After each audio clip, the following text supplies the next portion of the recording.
All right. All right. You're back. You're back. All right. Congratulations. Congratulations. Congratulations. Welcome. Welcome. Welcome. Welcome. Congratulations. Life attacking roundabout. This is the rescue team. Congratulations. Congratulations. Congratulations. Ogbomoso kú oríire. Our military don't like. Congratulations, sir. Thank you, Nigerian police. Thank you. Thank you. Thank you. Thank you. Thank you. Welcome. Welcome. This is Ogbomoso Focus TV. Orí tata kí Ogbomoso la wà yó. All right. All right. Gbogbo àwọn akẹ́kọ̀ọ́ àti olùkọ́ táwọn agbébọn jí gbé ní ìlú Ẹ̀sìn-Ẹ̀lẹ̀ àti Yàwọ́ta ti gba ìtúsílẹ̀. A ò fún ẹnikẹ́ni lówó tàbí tú ẹnikẹ́ni sílẹ̀ gẹ́gẹ́ bí pàṣípàrọ̀ àwọn tí wọ́n jí gbé. Àwọn ọmọ iléeṣẹ́ ológun ló ṣiṣẹ́ ọwọ́ wọn. Ìjọba ló sọ bẹ́ẹ̀. Agbẹnusọ aláṣẹ Bọ́lá Ahmed Tinubu Báyọ̀ Ọ̀nànúgà fìdí ìròyìn náà múlẹ̀ nínú àtẹ̀jáde tó fi sójú òpó ayélujára. Ọ̀nànúgà nínú àtẹ̀jáde náà sọ pé ọwọ́ àwọn ẹ̀ṣọ́ aláàbò tẹ àwọn afurasí agbébọn 8 lásìkò táwọn ẹ̀ṣọ́ aláàbò gba ìtúsílẹ̀ àwọn akẹ́kọ̀ọ́ àtàwọn olùkọ́ náà. Ó fi kún pé àwọn kò fún agbébọn ní nǹkan tí wọ́n ń béèrè fún, ìyẹn ìtúsílẹ̀ ọ̀gá wọn kan tó ń kojú ìgbẹ́jọ́ lọ́dọ̀ ìjọba àpapọ̀ fún àwọn ẹ̀ṣẹ̀ rẹ̀. Tẹ́ ò bá gbàgbé, ọjọ́ Ẹtì ọjọ́ 15 oṣù karùn-ún ọdún 2026 yìí ni àwọn agbébọn kọlù ilé ẹ̀kọ́ LA School àti Community High School Ahoro Ẹ̀sìn-Ẹ̀lẹ̀ nílùú Ògbómọ̀ṣọ́ ìpínlẹ̀ Ọ̀yọ́. Ọ̀nànúgà ni àwọn ẹ̀ṣọ́ ààbò máa tó fi ìròyìn léde lórí bí wọ́n ṣe gba ìtúsílẹ̀ àwọn èèyàn náà. Nínú fọ́nrán fídíò kan tó jáde lójú òpó ayélujára ṣàfihàn bí wọ́n ṣe dóòlà àwọn akẹ́kọ̀ọ́ àti olùkọ́ náà níbi tí olùkọ́ àgbà ilé ẹ̀kọ́ Ẹ̀sìn-Ẹ̀lẹ̀ Rachel Alamu ń dúpẹ́ lọ́wọ́ aláṣẹ orílẹ̀-èdè wa Nàìjíríà àtàwọn ikọ̀ elétò ààbò fún akitiyan wọn láti dóòlà ẹ̀mí àwọn.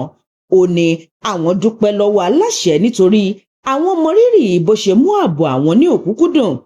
Bákan náà ló tún dúpẹ́ gidigidi lọ́wọ́ àwọn ẹ̀ṣọ́ elétò ààbò fún gbogbo iṣẹ́ takuntakun tí wọ́n ń ṣe, èyí tó ní ó ṣokùnfà ìdí tí àwọn sì fi wà láàyè di àsìkò yìí. Tẹ́ ò bá gbàgbé, ọjọ́ Ẹtì ọjọ́ 15 oṣù karùn-ún ọdún 2026 yìí ni àwọn agbébọn kọlù ilé ẹ̀kọ́ LA School àti Community High School Ahoro Ẹ̀sìn-Ẹ̀lẹ̀ nílùú Ògbómọ̀ṣọ́ ìpínlẹ̀ Ọ̀yọ́.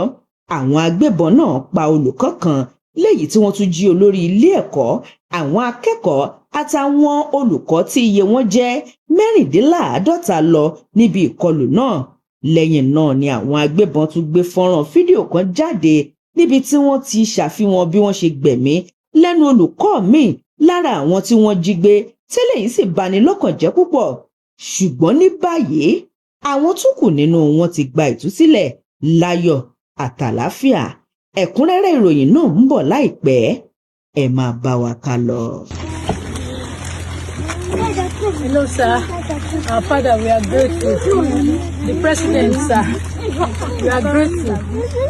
We understand your commitment to our safety, and we appreciate all you did for us. You could see in your hands. Thank you very much. And every security operative, they tried so much, and that is why we are still alive now. We are very grateful unto you. Thank you very much. May the Lord continue to be grateful. Thank you, sir. Thank you, sir. God bless you, sir. God bless you, sir. We are so grateful. All right.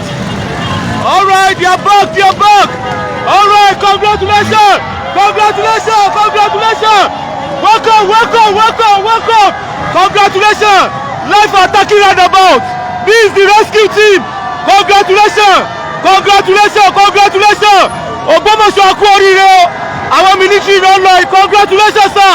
Thank you, Nigerian police. Thank you. Thank you. Thank you. Thank you. Thank you. Welcome. Welcome. This is Ogbomoso Focus TV. Orí tata kí Ogbomoso la wà yó. All right. All right. Congratulations. Adúpẹ́ o, adúpẹ́, adúpẹ́. Welcome. Welcome. Congratulations, Nigerians. Ogbomoso kú oríire o. A kú oríire, a kú oríire. The rescue. Oh. oríta Takí Ògbómọ̀ṣọ́ ibẹ̀ la wà báyìí. The rescue has been done. The rescue has been done. Congratulations. Oríta Takí Ògbómọ̀ṣọ́ ibẹ̀ la wà yìí. Wọ́n ti kó àwọn ọmọ wa dé o. Congratulations. Gbogbo oríta Ògbómọ̀ṣọ́ ló ti dàrú yìí o.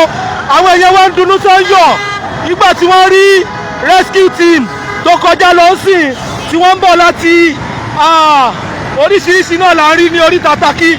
They are saying congratulations and welcoming them now. Congratulations, congratulations.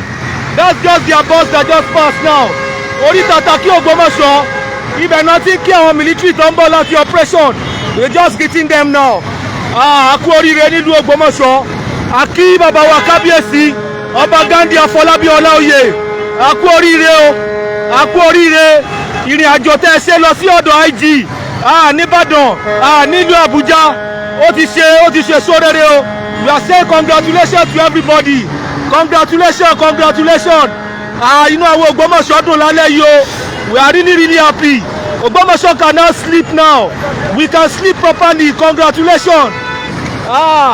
Congratulations gbogbo ẹ̀yàn ọmọ bíbí ìlú Ogbomoso. Àwọn rescue team yẹn náà kọjá lórí Takí sí o. Say congratulations to them.